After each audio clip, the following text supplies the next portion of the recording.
In the town of Morningside, an elderly man named Baba Themba sat alone at a busy filling station, sipping weak tea from a plastic cup. His grey beard trembled slightly as he remembered the events of the past week. At 70 years old, Baba Themba thought he had already faced life's hardest storms. He had buried his wife, raised his children, and worked all his life to build a small but dignified future. Yet nothing prepared him for the humiliation of being abandoned by his own blood.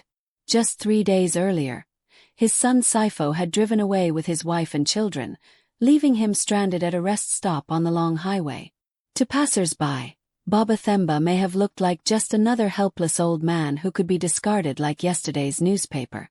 But what Saifo and his wife Zanil did not know was that Baba Themba was not powerless.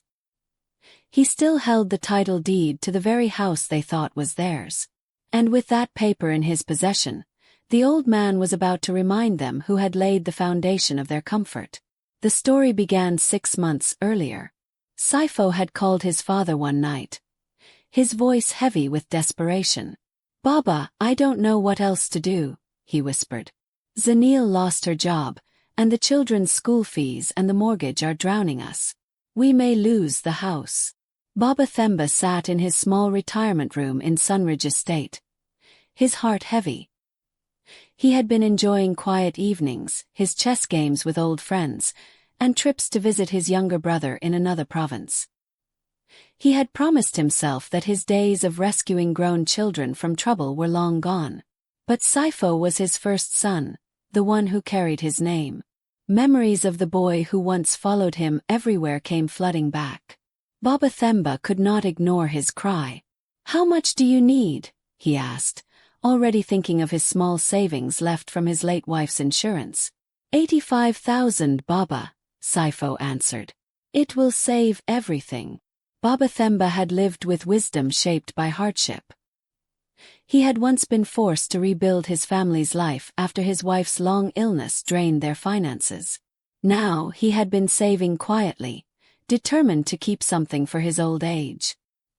He never imagined that money would be pulled away by his own child. Yet his heart softened. "Family must stand together in times of fire," he told Saifo. Within a week, he withdrew the money and handed it over. But he was not naive. Age had taught him bitter lessons. He went with Saifo to his lawyer's office and signed an agreement. The loan would be repaid in 2 years, and until then, he would hold the deed to Saifo's house as collateral. Saifo frowned at first but signed reluctantly. "You are a rock, Baba. I will never forget this," he promised. Baba Themba believed him. He wanted to believe him. The first 3 months went well. Saifo called often, giving updates. He said Zanil was searching for work, and the children were fine. His daughter Larato was shining in her art lessons, while his son Tabo had joined the football team. Photos of smiling family dinners arrived, filling Baba Themba's heart with warmth. He told his friends proudly that his sacrifice had saved his son's home. But slowly the calls began to fade. Saifo became busy. Zanil no longer came to the phone. "Are you well, my son?" Baba Themba asked one day, sensing distance. Saifo replied quickly, "All is fine, Baba. Work and the children's activities. You know how it is." Yet Baba Themba knew something was wrong. The warmth of family was cooling like a fire left to die. By April the truth showed its face. Baba Themba asked if he could visit for Tabo's birthday, bringing a football as a gift. Saifo hesitated. "Ah, Baba, Zanil's parents are already coming. The house will be full." When May arrived, he asked about attending Larato's art exhibition. Again excuses came. "Zanil's sister is visiting. The house is busy." Each attempt to see his grandchildren was pushed aside. Baba Themba told himself he was overthinking. But one day, Larato answered Saifo's phone with childish excitement. "Grandpa, I miss you. Daddy said you are always too busy to visit. When will you come and see my purple room?" The words cut deep into the old man's heart. Too busy. He had never been too busy for his grandchildren. The more Baba Themba thought about it, the more restless he became. His grandchildren were growing up without him, and excuses kept piling up like dry leaves before the wind. He decided he would no longer wait for an invitation. Quietly, he booked a bus ticket to Stonehill City, where Sifo lived with his family. As the bus rolled into the suburb, he imagined Lorato's smile when she saw him at the door, and Tabo's joy when he handed him the football he had bought. When he reached their neatly fenced home, his eyes widened.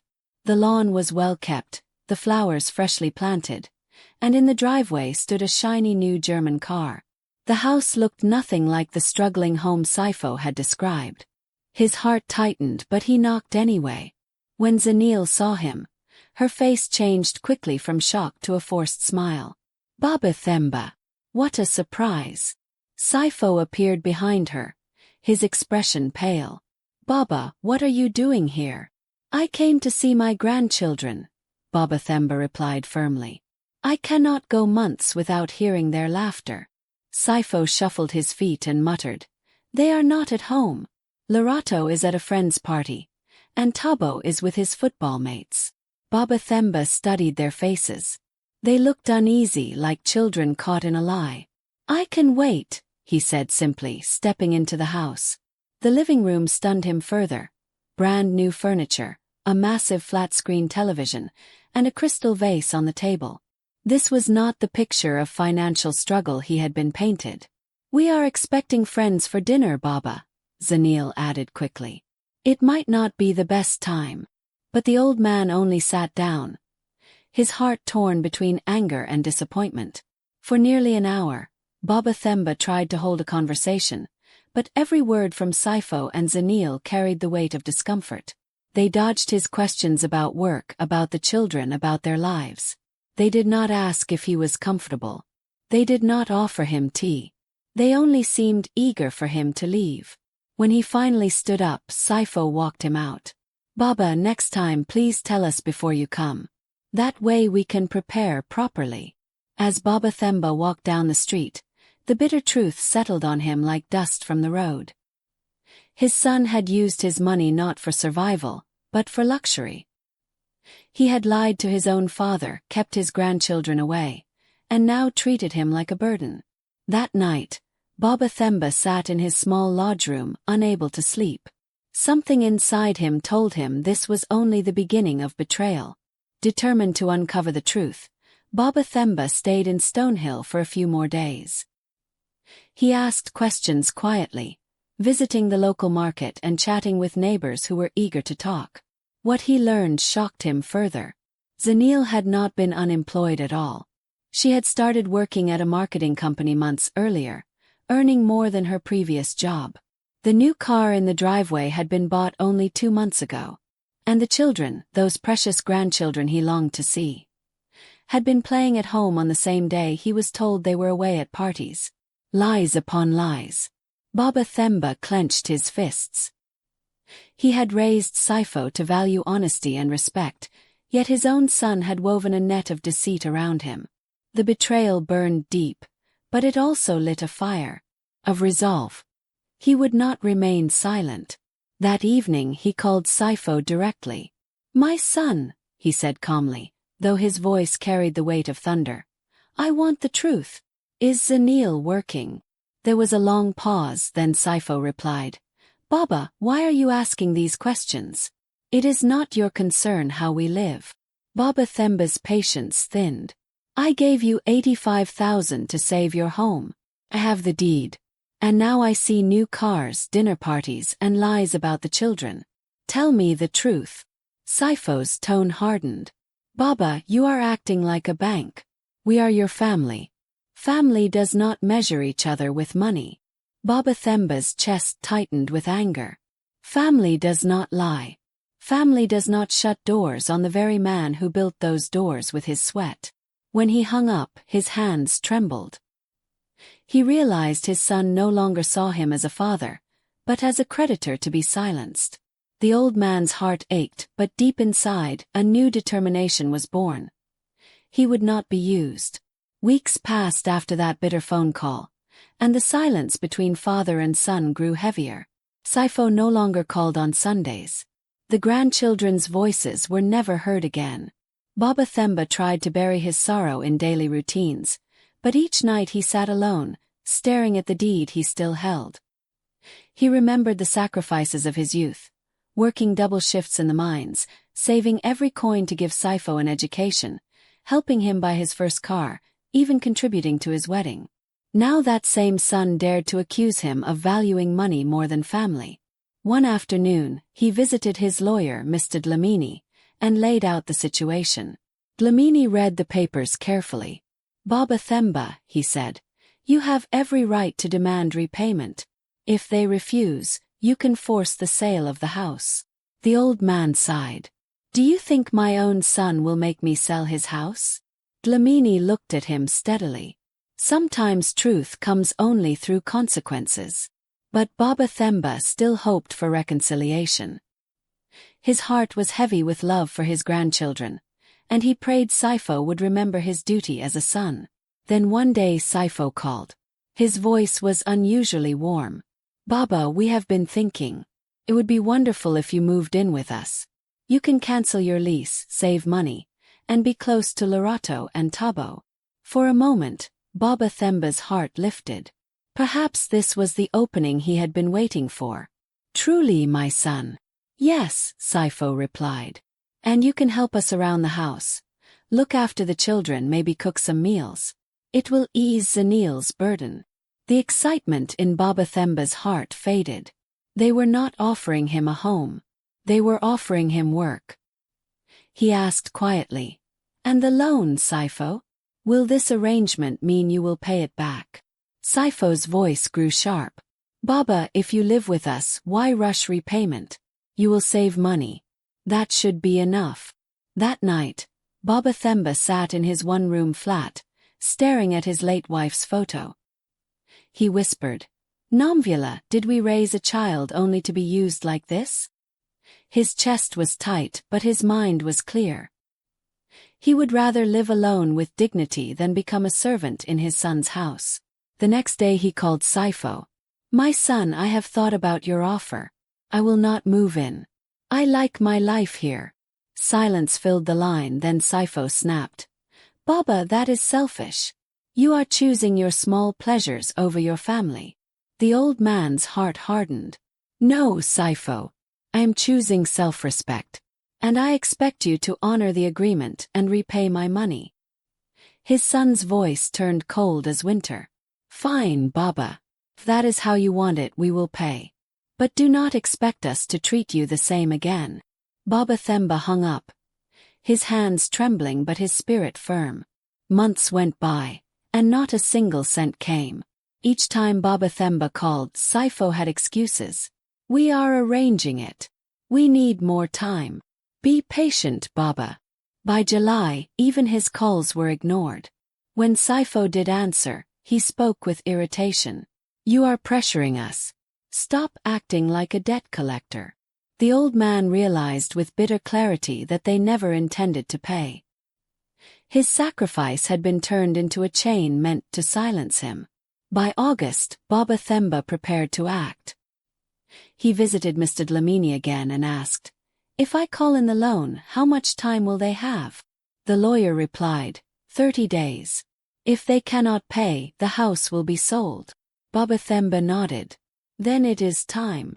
Yet before he could take the final step, Sifo called with unexpected news.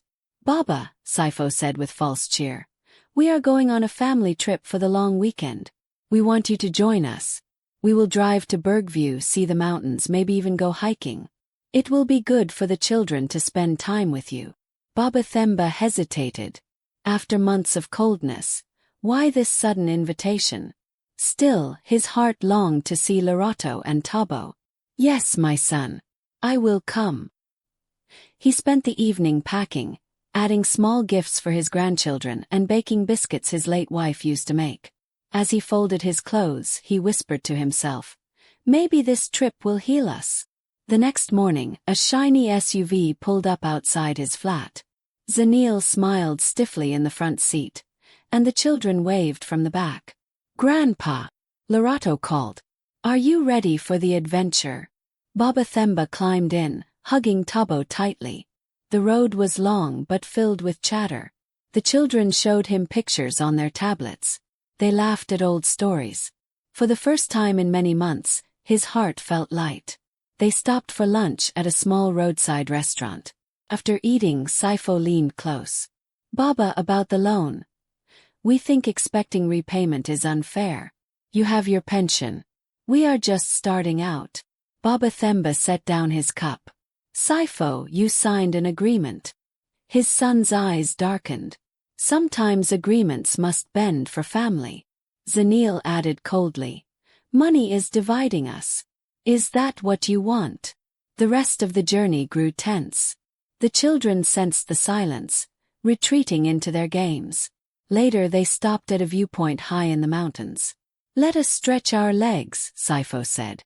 Baba Themba stepped out, breathing the cool air, admiring the distant peaks. He was taking a photo when he heard doors slam. He turned. Saifo was starting the engine. "Saifo," he cried. "What are you doing?" Zanil stared through the windshield, expression cold. The children looked confused. "Grandpa?" Tabo asked from the back seat. Saifo rolled down the window. "Baba, this is not working. You value money more than family. Maybe some time alone will make you think." "You cannot be serious," Baba Themba said, his voice breaking. "Get out of that car." But the SUV began to move. Lerato pressed her face to the glass, her voice muffled. "Daddy, why are we leaving Grandpa?" "We will explain later," Zanil snapped. The car disappeared down the highway, leaving a cloud of dust and an old man standing with only his walking stick and a small bag. His suitcase, his medication, even his return ticket. All were gone. For a moment, Baba Themba could not breathe. He felt the weight of betrayal press on his chest. At 70, he was abandoned like a stray dog. Slowly, he walked to the small petrol station nearby. His legs heavy but his spirit unwilling to break. He bought a cup of coffee and sat silently, trying to steady his thoughts. As he sipped, he opened his phone and scrolled through social media. To his shock, he found a story of another elderly man abandoned by his children during a trip. The comments were full of outrage. How could anyone do this? What kind of monsters abandon their father? Baba Themba's hands trembled as he whispered, "That is me. This is my story now." As he sat there, a young attendant named Jabu approached. "Tata, are you all right? You have been sitting here a long time." Baba Themba looked into the boy's eyes and saw genuine concern. He swallowed hard. "My family left me here, Jabu. They drove away and left me." The young man's eyes widened. "They left you? That is wrong. Let me help." For the next hour, Jabu became his angel. He offered him the landline to call relatives, searched bus schedules, and even brought him bread from the shop. For the first time that day, Baba Themba felt human again. He called his younger brother Solomon in Durban. "Brother, they abandoned me," he said, voice shaking. Solomon's silence thundered across the line, then came his reply. "Stay where you are. I'm coming. No son of my blood will leave you to die." When Solomon arrived 3 hours later, he embraced Baba Themba tightly. "You are alive, old man. You are alive." Tears burned in Baba Themba's eyes, but he held them back. As they drove away, Solomon spoke angrily. "I never liked Saifo's arrogance. But to abandon you like a dog. Well, enough is enough. What are you going to do?" Baba Themba stared out at the dark mountains, his jaw firm. "I will not beg. I will not be silent. Saifo thinks he can use me and discard me. But I still hold the deed. I still hold the truth. They thought they abandoned a helpless old man. They do not know they abandoned the man who built their future. Now, brother, it is time I teach them what blood and respect truly mean." The next morning, Baba Themba sat in Solomon's kitchen with a pen and a notebook. He began writing every detail he remembered. The loan, the agreement, the lies, and finally, the highway betrayal. Solomon poured him strong tea and said, "Brother, you must treat this as war. Not with fists but with truth. Truth is sharper than any spear. Babathemba nodded. He knew his son and daughter-in-law would twist the story, painting him as selfish or confused. He had seen enough of Sipho's cunning eyes to know lies came quickly to his lips. That afternoon, Solomon drove him to meet Mr. Dlamini, the lawyer. The old man laid the deed on the desk. "I am calling in the loan. They have 30 days. Mr. Dlamini nodded gravely. "It will not be easy. They may fight. But the law is on your side." News of the demand reached Sipho the following week. Babathemba's phone rang with call after call, but he refused to answer. Finally, Zanil left a voice message dripping with false sweetness. "Baba, this lawyer letter is unnecessary. We are family. Why shame us like this? Think of the children." Babathemba clenched his fist. They always used the children as weapons. He deleted the message without replying. That night, his sleep was disturbed by nightmares. Sipho's face cold, Zanil's smile sharp, Lerato crying at a window. He woke before dawn and whispered to himself, "I will not be broken. I will not." Days later, a stranger knocked on the door of Solomon's house. He introduced himself as a social worker from Harbor Child Services. He claimed he was following up on a report that Babathemba had abandoned his grandchildren during a trip. The old man's heart almost stopped. "Abandoned them? It was they who abandoned me." But the man shook his head politely. "That is not what their parents reported. They said you became angry over money and left the children behind." Babathemba's eyes burned. Sipho and Zanil were twisting the knife, trying to destroy his reputation. Solomon stepped forward. "My brother is no fool. If you want the truth, you will hear it from the courts." The social worker left, unconvinced, but Babathemba knew. The war had begun. To protect himself, Babathemba went back to Mr. Dlamini. "They are calling me unstable," he said. "They want to turn my grandchildren against me." The lawyer advised, "Get tested. Let doctors prove your mind is strong." Reluctantly, Babathemba agreed. He spent hours answering questions, solving puzzles, remembering stories from decades ago. When the results came back, the doctor smiled. "You are sharper than men 20 years younger." With that paper in hand, Babathemba felt renewed. "Now let them come," he said. "I will meet their lies with proof." But Sipho and Zanil were not finished. Weeks later, Lerato and Tabo appeared at Babathemba's door with a stranger, a stern woman named Ms. Naidu, who introduced herself as a caseworker. The children clung to their grandfather, confused. Lerato whispered, "Grandpa, Daddy said you don't want us anymore. Is that true?" Babathemba's heart broke. "No, my child. That is a lie. I love you more than life." Ms. Naidu observed closely, her notebook in hand. "There is conflict here," she said, "but the children clearly love you. For now, visits will be supervised." The old man smiled for his grandchildren's sake, but inside he burned. His son was poisoning their young hearts with lies. After the visit, Babathemba called his lawyer in fury. "They accuse me of abandoning the children, yet they abandoned me. They lie to the government, twist the truth, and steal my dignity." Mr. Dlamini replied calmly, "Then we strike harder. Document everything. Gather evidence. We will take this to court if necessary." That night, Babathemba began keeping a journal.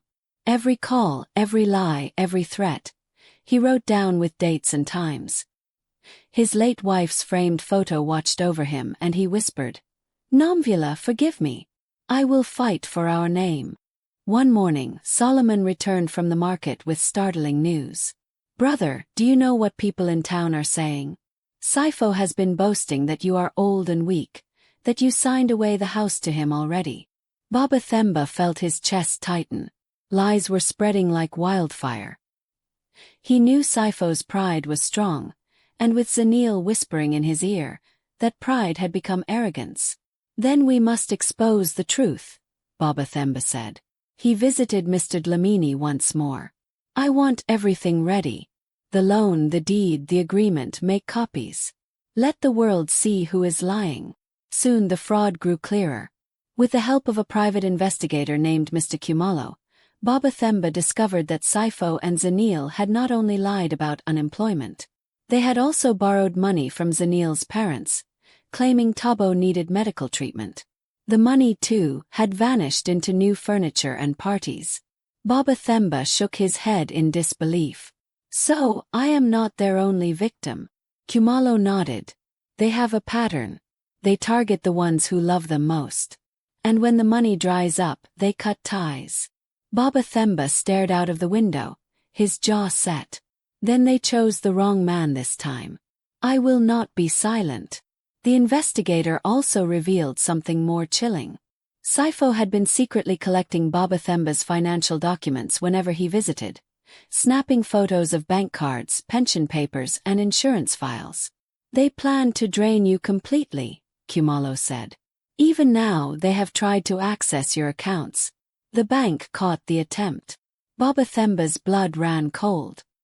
His own flesh, plotting not only to take his house but also his life savings. Solomon clenched his fists. We must take this to the police. Baba Themba nodded. Yes, the time for patience is over. The next day, Baba Themba walked into the police station of Stonehill City with Mr. Dlamini and Mr. Kumalo at his side. He laid the evidence before the officers. The fraudulent loan, the lies to child services, the stolen financial records, the attempted bank fraud. The officer in charge, Detective Masiko, flipped through the files slowly, her face growing darker. Baba Themba, she said at last, this is not just a family quarrel. This is financial abuse, fraud, and conspiracy. We will open a case immediately. The old man straightened his back.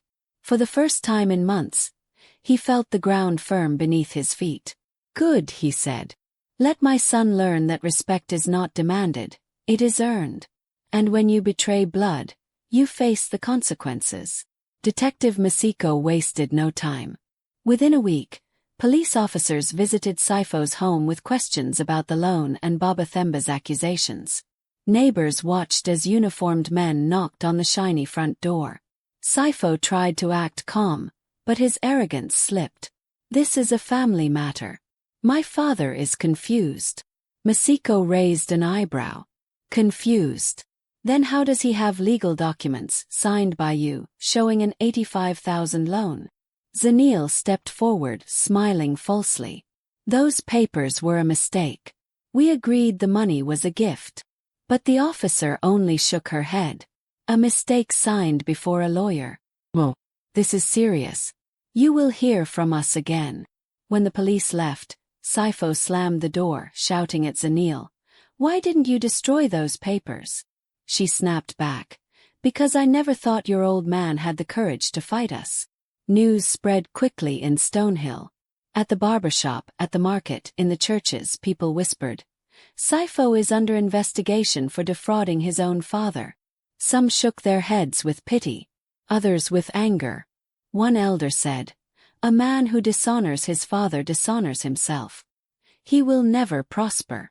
Baba Themba walked through the market square and felt eyes turn toward him. But instead of shame, he carried his head high. For the first time he was not the victim of whispers. He was the man who dared to stand against betrayal. Let them talk, he thought. Truth will speak louder than their lies. Meanwhile, Saifo and Zanil grew desperate. They began calling Baba Themba day and night, leaving voicemails that swung between begging and threats. One message pleaded, Baba, stop this. We will pay, just give us time. Another hissed, if you don't withdraw the case, you will never see your grandchildren again. Each message was saved carefully in Baba Themba's journal. One evening, Solomon listened to the recordings with clenched teeth. Brother, these are not children anymore. They are wolves. You must not bend. Baba Themba nodded, though his heart ached at the thought of Larato and Tabo being used as bargaining tools. When Saifo realized threats were failing, he tried another tactic.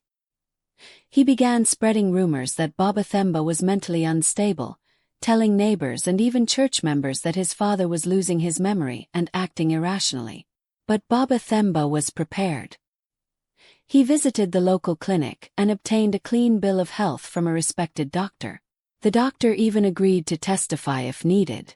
Holding the report in his hands, Baba Themba felt strength return to his bones.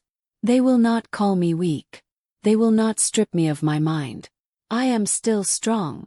Detective Masiko called Baba Themba one afternoon.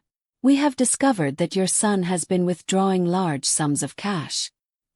He recently sold his luxury car and has been inquiring about flights to countries with no extradition. Baba Themba's chest grew tight. Do you mean they are planning to run away? Masiko nodded. It appears so. But we are watching them. That night, Baba Themba prayed with tears. God, protect Lerato and Tabo. Do not let them be taken away from me. He knew now that Saifo's greed was bottomless, and Zanil's cunning was sharp enough to risk anything. The following week, police raided Saifo's home. Inside, they found a small safe filled with cash, photocopies of Baba Themba's bank cards, and files of personal information belonging to other elderly relatives. Detective Masiko looked grim. This is bigger than we thought. Your son has not only stolen from you. He has targeted others too. Baba Themba trembled as he held the evidence in his hands. So my blood is a thief. My own child is a criminal. Solomon placed a firm hand on his shoulder. Brother, sometimes weeds grow even in the richest soil. It is not your fault. The community gasped when Saifo and Zanil were arrested. Their expensive car was gone, their fine clothes exchanged for plain police uniforms. Neighbors who once envied their wealth now whispered, "See what happens when pride blinds you. He who cheats his father will be humbled before strangers." Baba Themba stood outside the courthouse when they were brought in, his walking stick firm in his hand. Saifo avoided his father's eyes, his head lowered in shame. Zanil, however, glared defiantly, as though daring the old man to claim victory. Baba Themba whispered under his breath, "This is not victory yet. This is justice beginning." Inside the courthouse, the prosecutor laid out the charges: fraud, elder financial abuse, and attempted theft. The judge listened carefully, nodding as documents were presented. Baba Themba sat quietly, his heart heavy but his resolve steady. When it was his turn to speak, he rose slowly and addressed the court. "I worked all my life with these hands. I built a future for my son. When he cried, I carried him. When he struggled, I lifted him. Yet he repaid me with lies and abandonment. I am here not only for myself, but for every parent who is disrespected by the children they raised." The courtroom fell silent. His words carried the weight of generations. Saifo's lawyer tried to argue that Baba Themba was confused, that family matters should not be dragged before strangers. But the documents were undeniable. The signed loan agreement, the bank statements, the recorded messages, each piece painted a picture of deliberate deceit. The judge looked at Saifo sternly. "You are not a confused young man. You are a grown adult who chose greed over honor." Zanil's lawyer attempted to shift blame onto Saifo, painting her as merely following her husband's decisions. But evidence showed her text messages boasting about free upgrades and calling Baba Themba gullible.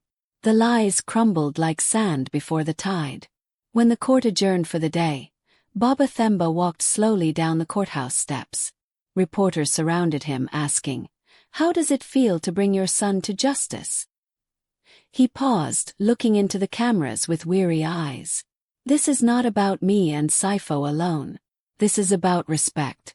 In Africa we say, a tree without roots will fall. Children who forget their parents cut off their own roots. I did not come here for revenge.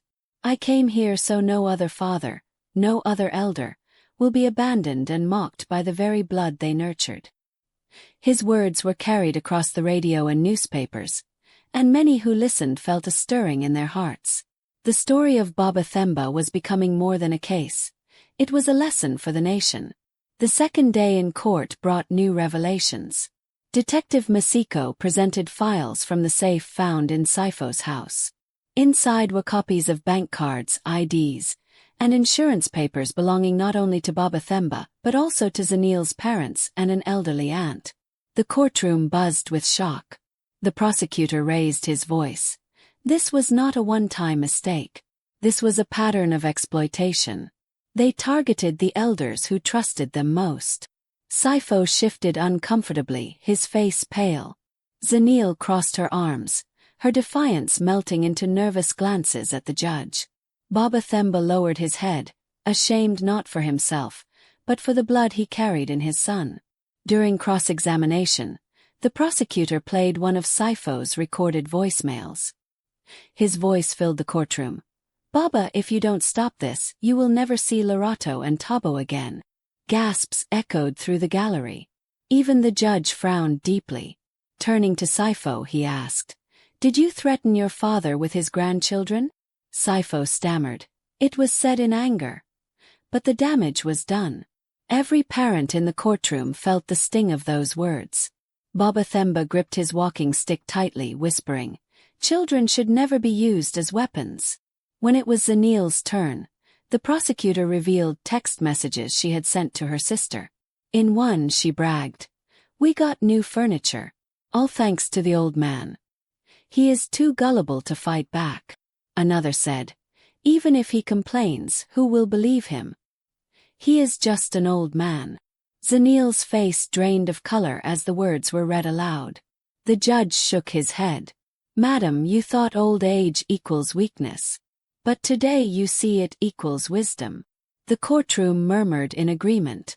The defense tried a final desperate move, arguing that Baba Themba had given the money willingly out of love, and that no fraud existed.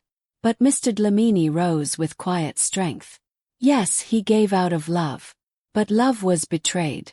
And betrayal, when signed and documented, becomes theft. We are not here because a father helped a son. We are here because a son turned help into chains and lies. His words struck like thunder. Even the judge nodded slowly. Last Judgment Day arrived. The courtroom was packed with villagers, reporters, and elders who wanted to witness the outcome. The judge cleared his throat. "Saifo and Zanil, this court finds you guilty of fraud, financial abuse, and reckless endangerment. You attempted to strip your father of dignity, wealth, and even his grandchildren's love. You will each serve 17 years in prison." Gasps filled the room. Saifo collapsed into his chair, his face buried in his hands. Zanil sat frozen, her eyes wide with disbelief. Baba Themba closed his eyes and whispered, "Justice has spoken." After the sentencing, the court addressed the children. Lorato and Tabo were placed in temporary custody with Solomon, under supervision of child services. When they visited Baba Themba, they ran into his arms. "Grandpa, Daddy said you hated us. Is it true?" Lorato asked with teary eyes. Baba Themba kissed her forehead. "Never, my child. My love for you is deeper than rivers. Do not carry the weight of your parents' mistakes. You are innocent and you are mine." The children clung to him, and in that embrace, the old man felt hope blooming again. The story of Baba Themba spread across South Africa. Newspapers wrote, "Elder betrayed, but elder triumphant." Radio presenters praised his courage. Elders across the land saw his story as a warning and a beacon. Many said, "This old man fought for all of us. He showed that our voices still matter." Baba Themba became a symbol, not of bitterness, but of dignity reclaimed. In church gatherings and marketplaces, his name was spoken with respect. Some called him stubborn, but most called him wise. Months later, the house that Saifo and Zanil once flaunted was sold to pay debts. The proceeds not only returned Baba Themba's money but added extra due to rising value. With this, he set up a trust for Lorato and Tabo's future education. "Let the wealth stolen from love be turned into love again," he said. Solomon nodded proudly. "Brother, you have turned ashes into seeds." Baba Themba smiled softly. "That is what our ancestors teach us. When fire burns the field, new grass grows stronger. In time, Lorato began excelling in school arts, painting bright pictures of families together. Tabo joined a youth soccer team and told his friends, "My grandfather is my hero." Each evening, the children sat with Baba Themba as he told them folk tales of lions and hunters, rivers and stars. He did not hide the truth about their parents, but he taught them gently. Sometimes even those we love choose the wrong path. But we must not follow them into darkness. We must walk toward the light. The children listened, their young hearts healing with each story. On his 72nd birthday, the community gathered to celebrate Baba Themba. Elders blessed him, children sang, and Solomon raised a toast.